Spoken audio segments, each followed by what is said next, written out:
Admiral Kextar stared at the tactical display, watching another Outer Rim colony disappear into the red zone.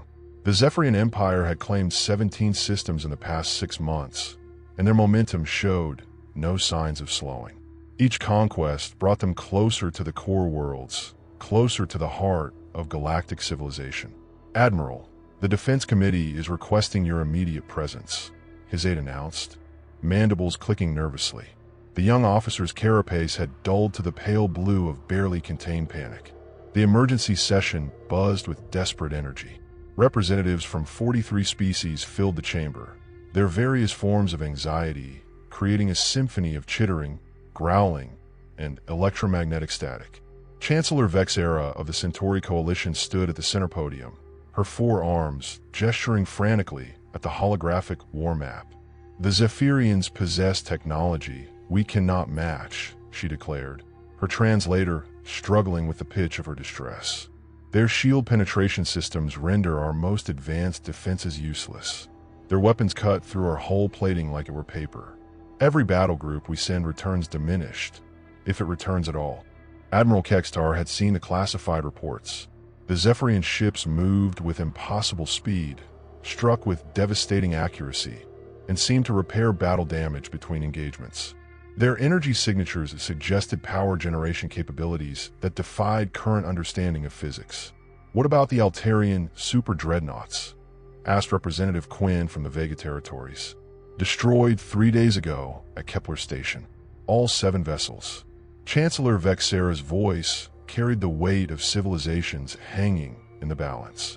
The Zephyrians didn't lose a single ship.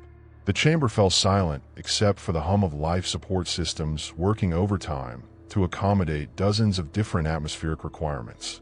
In that silence, a junior analyst from the intelligence division cleared his throat, producing a sound like grinding metal. "There is one option we haven't explored," he said, his words barely audible through his species' primitive vocal apparatus. "The humans." The suggestion triggered immediate responses. Dismissive clicks from the Rigel Confederacy, skeptical humming from the Procyon Trade Union, outright laughter from the Syrian hegemony. The Terrans. Chancellor Vexera's tone suggested she might be considering it purely from desperation. "Our intelligence reports indicate they've barely achieved faster-than-light travel. Their entire civilization exists on a handful of planets around a single yellow star. But they're not Zephyrian allies," the analyst pressed on. "They're not conquered territory. They are unaligned." Admiral Kextar studied the galactic map. Earth sat in an unremarkable spiral arm, surrounded by empty space and minor trade routes. Human vessels occasionally appeared at border stations, trading basic goods and keeping to themselves. They never requested membership in the Galactic Council, never sought protection treaties, never even asked for technological exchanges. "Their ships are primitive," Representative Quinn objected. "Chemical rockets with basic fusion drives. Their weapons appear to be glorified projectile launchers. But their metallurgy shows promise," the analyst continued.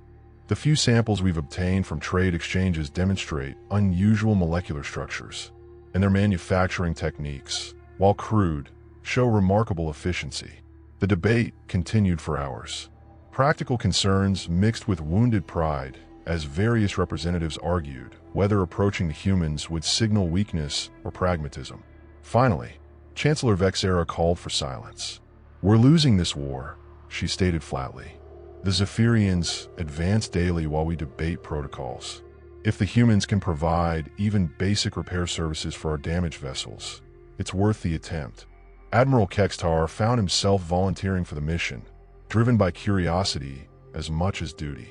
3 days later, his diplomatic cruiser emerged from hyperspace at the edge of the Sol system, accompanied by 2 escort frigates and a damaged destroyer that needed repair. The humans responded to their hail with polite efficiency, directing them to coordinates near Luna. As they approached, Admiral Kextar noticed something odd about the orbital infrastructure. The intelligence reports had mentioned basic space stations and mining platforms, but the structure surrounding Earth's moon seemed far more extensive than expected. "Welcome to Sol System," came the transmission from a human controller. The voice sounded young, casual, almost cheerful. "We understand you folks need some repair work done. We'll have you sorted out in no time." The Luna shipyards defied every assumption Admiral Kextar had made about human industrial capacity. Massive orbital rings circled the moon, connected by transport tubes that pulsed with constant traffic. Construction bays stretched for kilometers, each one large enough to build vessels that would dwarf most galactic dreadnoughts. "How did our intelligence miss this?" his aide whispered, staring at the tactical display. Before Admiral Kextar could respond, their ship shuddered as magnetic clamps engaged. Through the viewports, he watched human work crews swarm over their vessels like insects over carrion. Except these insects moved with precision and purpose that made his tactical officers nervous. The human representative who greeted them aboard the diplomatic cruiser wore simple coveralls and carried a steaming cup of some dark liquid. Her name tag read, Sarah Chun, Chief Engineering Coordinator. She looked young even by human standards, but her eyes held the focused intensity of someone who understood technology at a fundamental level. "We've run preliminary scans on your vessels," Sarah said, consulting a handheld device that somehow displayed more detailed schematics than the ship's own computers could generate. "Your shield generators are running at 60% efficiency due to crystalline matrix degradation. The hull plating has microfractures that reduce structural integrity by 37%. And whoever designed your weapon systems clearly never heard of harmonic resonance optimization." Admiral Kextar blinked slowly. The shield generators have been manufactured by the finest artisans of Rigel Prime. The hull plating represented 3 centuries of metallurgical advancement. The weapons came from the legendary forges of Arcturus. "Can you repair them?" he asked. Sarah took a long sip from her cup and grinned. "Repair them? Admiral, we're going to make them better." Over the next 72 hours, Admiral Kextar watched human engineers perform miracles. They didn't just fix problems, they eliminated entire categories of inefficiency he hadn't known existed. Shield generators that had taken master craftsmen months to calibrate were torn apart and rebuilt in hours, emerging with power outputs that exceeded factory specifications by margins his science officers couldn't explain. The hull modifications alone should have required complete reconstruction. Instead, human workers applied some sort of molecular bonding process that strengthened the existing structure while adding new layers of armor that seemed to absorb and redistribute impact energy. "What is this material?" Chief Engineer Zolak asked, running his scanners over the new hull plating. "Oh, that's just improved steel," replied the human technician, a woman named Kate, who consumed even more of the dark liquid than Sarah. "We figured out how to arrange the molecular structure more efficiently. Increases tensile strength by about 400% while reducing mass by 12%. Improved steel," Zolak repeated slowly, as if the words made no sense in that order. The weapon system's upgrade proved even more dramatic. The plasma cannons that had barely scratched Zephyrian shields now punched holes through test targets that could withstand direct asteroid impacts. When Admiral Kextar asked about the modifications, Sarah simply handed him a datapad filled with equations that his computer couldn't parse. "Basic harmonic optimization," she explained. "We adjusted the plasma containment frequencies to match the resonant wavelengths of standard shield configurations. Should improve penetration by roughly 300% against most known defensive systems." The dark liquid, Admiral Kextar discovered, was called coffee. Sarah offered him a cup during one of their technical discussions, warning him that alien physiology might react unpredictably. The stimulant hit his nervous system like controlled lightning, accelerating his thoughts while somehow improving his focus. "This substance," he gasped, feeling his brain process information at unprecedented speeds. "It enhances cognitive function." "Yeah, that's why we drink it," Kate replied, pouring herself another cup. "Hard to do complex engineering without proper caffeine levels." Representative Quinn from the Vega territories made the mistake of trying a cup meant for human consumption. For 6 hours, he spoke exclusively in mathematical theorems while calculating hyperspace navigation routes in his head. The humans found this hilarious and started brewing different strength mixtures for various alien physiologies. As the repairs neared completion, Admiral Kextar realized that nothing about this experience matches expectations. The humans treated impossibly complex technical challenges as routine puzzles. They improved upon technologies developed by civilizations thousands of years older than their species. And they did it all while consuming alarming quantities of a psychoactive stimulant and treating the whole endeavor as if it were entertainment. "Admiral," Sarah said on the final day, handing him another cup of coffee, "your ships are ready. We made a few small optimizations." Admiral Kextar expected a simple departure from Luna shipyards. What he witnessed instead redefined his understanding of human military capability. The small escort Sarah had mentioned emerged from concealed bays throughout the orbital complex, revealing itself as a fleet that could challenge entire galactic sectors. 300 vessels arranged themselves in perfect formation around the alien ships. Sleek destroyers moved with predatory grace, while massive dreadnoughts dwarfed anything in the Galactic Council's combined fleets. Each hull bore the distinctive angular geometry that marked human engineering, all sharp edges and purposeful design that suggested violence barely contained. "Admiral," his communications officer stammered, "the human fleet is transmitting tactical data. Their smallest destroyer outguns our heavy cruisers by a factor of 12. Captain Martinez commanded the escort from a vessel that officially classified as a heavy cruiser, but measured larger than most species' flagships. When Admiral Kextar contacted him to express gratitude for the escort, Martinez laughed. "Escort? Admiral, this is just a training exercise for our reserve units.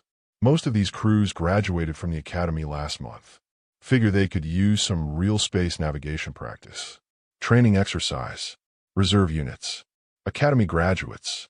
Admiral Kextar felt his understanding of galactic power structures crumble with each casual revelation. During the 3-day journey back to Council space, the human fleet demonstrated capabilities that challenged fundamental assumptions about physics and warfare.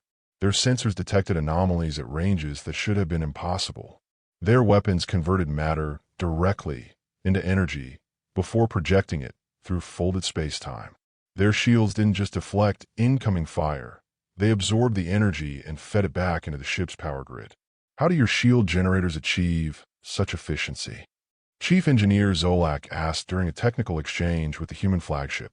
"Oh, we don't really use traditional shields," replied Commander Lisa Park, the human chief engineer who looked barely old enough to operate a shuttle, let alone design defensive systems for a dreadnought. "We bend local space-time to redirect incoming energy around the ship's hull. Much more efficient than trying to absorb impacts directly. Space-time manipulation as a casual engineering solution." Admiral Kextar updated his intelligence reports, knowing they would be dismissed as impossible by Council analysts. The human ships moved through hyperspace with coordination that suggested quantum-level communication networks. When Admiral Kextar asked about their command and control systems, Captain Martinez responded with characteristic human understatement. "Standard neural link integration with quantum entanglement arrays. Every ship knows what every other ship is thinking in real time. Makes fleet coordination pretty straightforward. Quantum entanglement communication networks deployed as standard equipment on training vessels operated by recent Academy graduates." Admiral Kextar began to suspect that human technology operated on principles the rest of the galaxy hadn't discovered yet. The casual conversation that shattered his worldview completely occurred during the second day of transit. Captain Martinez mentioned that the escort fleet represented approximately 3% of Sol Defense Force reserve units currently assigned to training operations. 3%. Admiral Kextar repeated slowly. "Yeah, most of our active fleet stays in Sol system for defense purposes. Earth's got about 50 billion people living in orbital habitats, plus all the industrial infrastructure. Can't leave it undefended, you know. 50 billion people in orbital habitats. Industrial infrastructure that required fleet protection. Active military forces that made this impossibly powerful escort look like a token gesture." Admiral Kextar frantically composed intelligence updates while trying to process the implications. The humans had been building ships and habitats and weapons while the rest of the galaxy focused on trade disputes and territorial negotiations. They had developed manufacturing capabilities that processed entire asteroids into construction materials. They had created orbital cities that housed populations larger than most species' homeworlds. "Captain Martinez," Admiral Kextar asked carefully, "what does humanity consider its primary industrial output?" "Oh, that's easy. Spaceships and coffee." We build about 2,000 vessels per month in Sol system alone, plus another 800 in the outer colonies. Coffee production runs about 12 million tons annually, though we're always looking to expand that market. 2,000 vessels per month. Outer colonies with additional shipyards. Coffee production measured in millions of tons, as if it were a strategic resource. As they approached Council space, Admiral Kextar realized he was escorting a revelation that would transform galactic politics forever. The species everyone had dismissed as primitive newcomers possessed industrial and military capabilities that exceeded the combined might of the entire Galactic Council. And they treated it all as routine training exercises while consuming psychoactive stimulants and optimizing coffee production quotas. The emergency council session convened 12 hours after Admiral Kextar's fleet arrived at Central Station. Representatives from 43 species crammed into chambers designed for routine diplomatic discussions, not crisis management for civilizations facing extinction. The tactical displays showed human vessels maintaining perfect formation at the system's edge, their energy signatures alone enough to power entire planets. Chancellor Vexera called the session to order with trembling arms. Admiral Kextar's intelligence reports require immediate council review. If accurate, they fundamentally alter our understanding of galactic power distribution. Representative Quinn still showed signs of caffeine overdose. His speech patterns accelerated to nearly incomprehensible speeds. The humans possess manufacturing capabilities that exceed our combined industrial output by factors approaching infinity. Their training vessels demonstrate technologies we haven't theoretically conceived. Their coffee production alone suggests agricultural optimization that defies botanical limitations. The chamber erupted in overlapping translations as 43 species attempted to process the implications simultaneously. Through the chaos, a new voice requested permission to address the council. The chamber fell silent as Dr. Elena Chun entered, carrying a thermal container and wearing the same casual coveralls that seemed to be standard human diplomatic attire. Honorable representatives, Dr. Chun began, setting down her coffee and consulting a simple tablet. Earth has reviewed the situation with the Zephyrian Empire. We find their expansion patterns problematic for galactic stability. She activated a holographic display that showed the Zephyrian fleet positions with accuracy that exceeded the Council's best intelligence networks. Red markers indicated Zephyrian forces, blue markers showed Council territories, and green markers revealed human positions that nobody had detected. Accordingly, Earth is prepared to gift the Galactic Council a small fleet to resolve this issue. 2,000 vessels, complete with maintenance crews, training programs, and sufficient coffee supplies for extended operations. The silence stretched until Representative Quinn finally spoke. 2,000 vessels. Standard peacekeeping force, Dr. Chen replied, taking a sip from her coffee. We've included instruction manuals translated into all major galactic languages. The coffee comes in 17 different blends optimized for various species' neurochemistry. Side effects may include improved reaction times, enhanced pattern recognition, and temporary mathematical savant syndrome. Chancellor Vexera studied the fleet specifications on her display. Each vessel outclassed anything in the Council's inventory. Together, they represented more firepower than the combined militaries of known space. What does Earth require in return for this gift? Nothing, Dr. Chen said simply, though we'd appreciate being considered for Council membership when convenient. Also, we're opening the first interspecies coffee shop on Central Station next week. Grand opening special includes free samples and basic barista training. The Zephyrian response arrived within hours of the news reaching their territory. Their invasion fleets, which had advanced steadily for months, suddenly reversed course and requested immediate ceasefire negotiations. The empire that had conquered 17 systems without losing a single engagement discovered urgent diplomatic priorities that required their full attention. Emperor Zuaixrath himself transmitted a personal message to the Council, his translator struggling with unprecedented levels of political backpedaling. The Zephyrian Empire has always valued peaceful coexistence and mutual prosperity.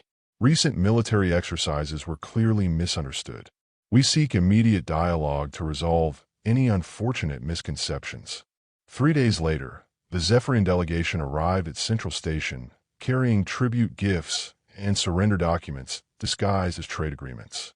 They signed peace treaties while nervously eyeing the human coffee shop that had become the unofficial center of galactic diplomacy. Dr. Chen established humanity's permanent diplomatic presence in a converted storefront that served beverages capable of inducing transcendent mathematical experiences in most species.